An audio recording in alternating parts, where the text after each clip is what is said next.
faire ensemble afin de voir l'avènement de cette gloire dans ce pays. Alléluia.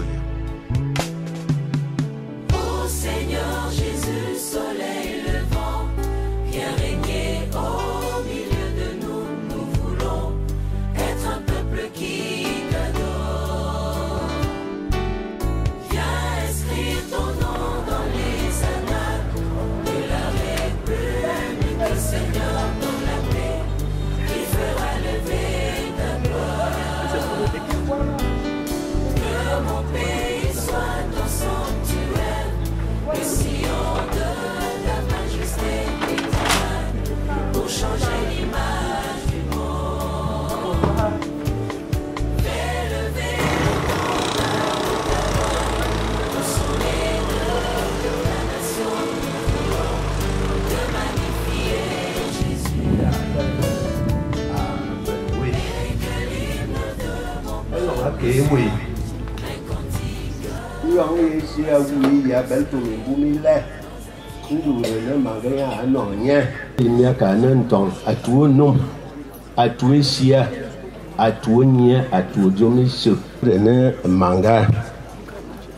Isia yanga yere da man bu noara abane fo bwan buwe zom no mo karu nga metalan sang ha ma sil kin dong a wu enyin die jili enyin ding ndo me hayina na man vor manga azu tamne vor manga bes atia ko tian ka yabna ma babna ma yaba ba ya jwal bane fa ha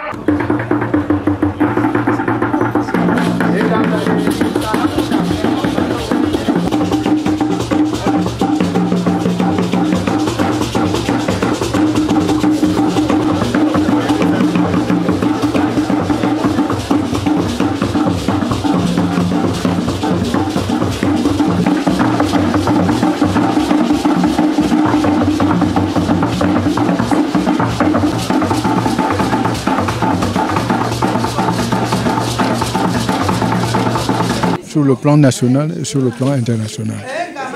Et nous étions une dizaine d'experts comptables, dont Benoît Tangana. Et Benoît était très actif dans cette équipe. Et nous avons tout fait ensemble. L'ordre n'avait pas encore de bureau, ni de personnel. Et il avait même mis son secrétariat, le secrétariat de son cabinet à la disposition de l'ordre. Il a été très dévoué. Et il a tout fait sur le plan technique. Et concernant, par rapport à moi, nous étions versés dans vraiment des réflexions fondamentales sur la profession, sur le plan international. Et nous sommes arrivés à le placer dans l'équipe internationale qui est à l'origine de la création de l'ordre, de la création des ordres, comment dirais-je, des normes internationales comptables.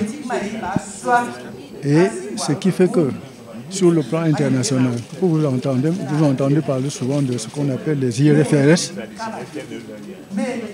Les projets étaient préparés par une équipe technique internationale qui se trouvait à l'étranger et il faisait partie de cette équipe. Et c'est ainsi qu'il a beaucoup contribué pour la mise en place de la plupart des normes. Et au Cameroun, il a contribué pour la création de l'ordre. Voilà l'essentiel de ce que je peux vous dire. Tout à fait. Au moment de son décès, il occupait quel poste au sein de l'ordre? Au sein de l'ordre, c'était un ancien président de l'ordre. Président de l'ordre.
Excellences, Mesdames et Messieurs les membres du gouvernement,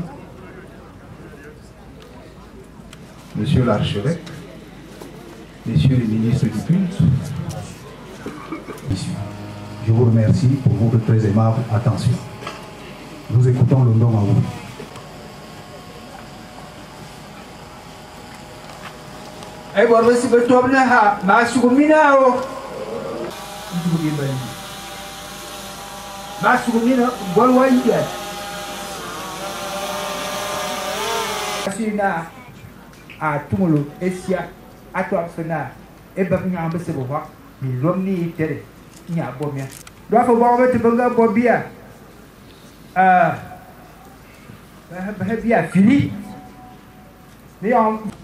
Les Mbok-Fouda font les funérailles, séance tenante du patriarche Benoît Atangana. Je vous remercie pour votre très aimable attention.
Je salue chacun d'entre vous en son titre et en son grade.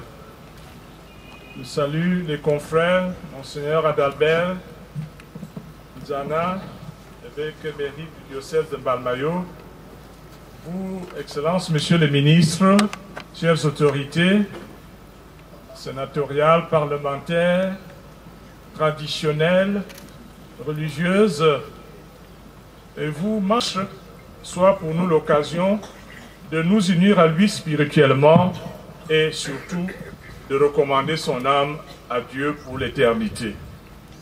Chers frères et sœurs, la solennité de ces obsèques est à la mesure de l'homme qui nous quitte, car il laisse derrière lui une aura digne, une aura d'entrepreneurs et d'experts comptables, de personnes ressources, de dignitaires, d'académiciens, une aura de grandeur et de maturité d'hommes aux charismes divers, une aura de patriarche qui le fait devenir par la mort un ancêtre de référence, un ancêtre mémorable.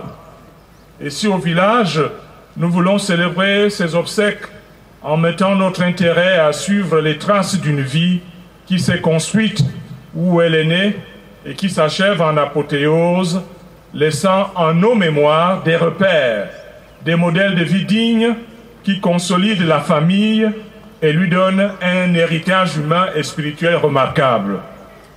Dans la tradition de l'Église, les fidèles sont attachés au modèle de vie et ils prient Dieu ainsi.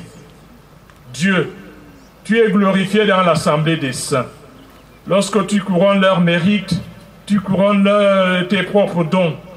Dans leur vie, tu nous procures un modèle, dans la communion avec eux, une famille, et dans leur intercession, un appui. Afin que, soutenus par cette foule immense de témoins, nous courions jusqu'au bout de l'épreuve qui nous est proposée et recevions avec eux l'impérissable couronne de gloire par le Christ notre Seigneur. Ce sont là des modèles de vie chrétienne. Selon le pape François, Jésus a expliqué avec une grande simplicité ce que veut dire être saint. Il l'a fait quand il nous a enseigné les béatitudes dont l'Évangile vient de nous donner lecture. Donc, si quelqu'un d'entre vous se pose cette question, comment fait-on pour parvenir à être un bon chrétien? La réponse est simple. Il faut mettre en œuvre, chacun à sa manière, ce que Jésus déclare dans le sermon des béatitudes. Les paroles de Jésus vont toutefois vraiment à contre-courant de ce qui est habituel, de ce qui se fait dans la société. Nous ne pouvons pas les vivre par notre propre force. Si l'Esprit Saint nous envahit avec sa toute-puissance, alors il libère notre faiblesse, il libère notre égoïsme du confort et de l'orgueil et il nous fait vivre pleinement la vocation que tracent les béatitudes de l'Évangile. En considérant tout cela, chers frères et sœurs, le patriarche Atanunana Benoît Antoine vient nous faire relire à frais nouveau le livre de la sagesse, l'Évangile des béatitudes, qu'incarne la vie des patriarches bibliques et particulièrement la figure de Joseph, patriarche de la Deuxième Alliance. Notre patriarche aîné a vécu, s'est marié, a éduqué ses enfants, a fraternisé et a vécu intégré dans sa société avec ses us et coutumes. Il a cru en Dieu tout au long de sa vie et particulièrement dans la manière dont elle s'achève. Nous pouvons dire qu'il a été et est une personne ressource multidimensionnelle ancrée profondément dans la foi. Concernant la valeur de sa personnalité, comme un homme digne de la dignité humaine, comme un notable de la notabilité africaine et familiale, il a su être une personne sur qui sa famille, l'Église et la nation pouvaient compter.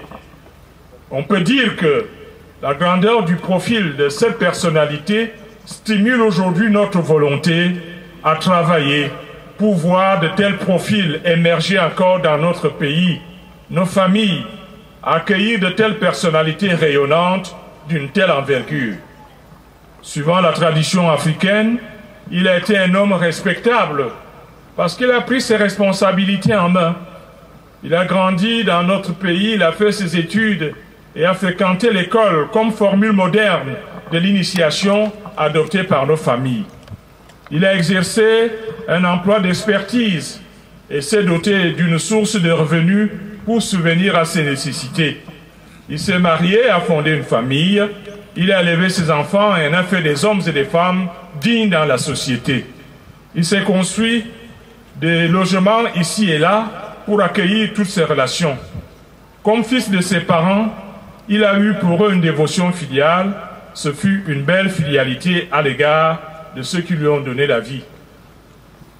C'est pour cela que, tenant compte d'une si belle richesse, on peut avouer et reconnaître qu'il a assumé ses devoirs, les devoirs qui incombent à tout homme au sein de sa famille, de sa société et dans sa vie. Il a respecté les grandes valeurs d'une vie d'homme.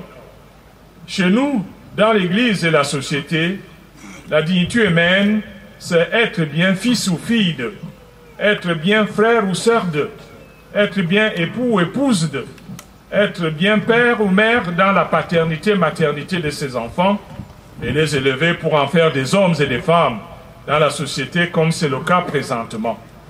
Et par rapport à cette dignité humaine qu'il a assumée, il a été aussi le parent dans la grande famille africaine. Il a reconnu sa parenté tribale, son lignage, son ethnie et bien au-delà, il s'est investi comme citoyen de sa nation. En bref, ce patriarche a vécu dans une fidélité constante. Sa filialité, il a vécu sa filialité, sa fraternité, sa conjugalité, sa paternité, sa parenté avec joie et fécondité. D'une façon spéciale, soulignons qu'il a été le frère de ses frères dans sa famille, le frère de ses frères dans la grande famille, le membre actif dans sa tribu et le citoyen dans sa nation. Rappelons ce qui était largement souligné par des témoignages. Disons que l'Église catholique, dont il était membre actif, reconnaît et salue sa fidélité à la vocation chrétienne.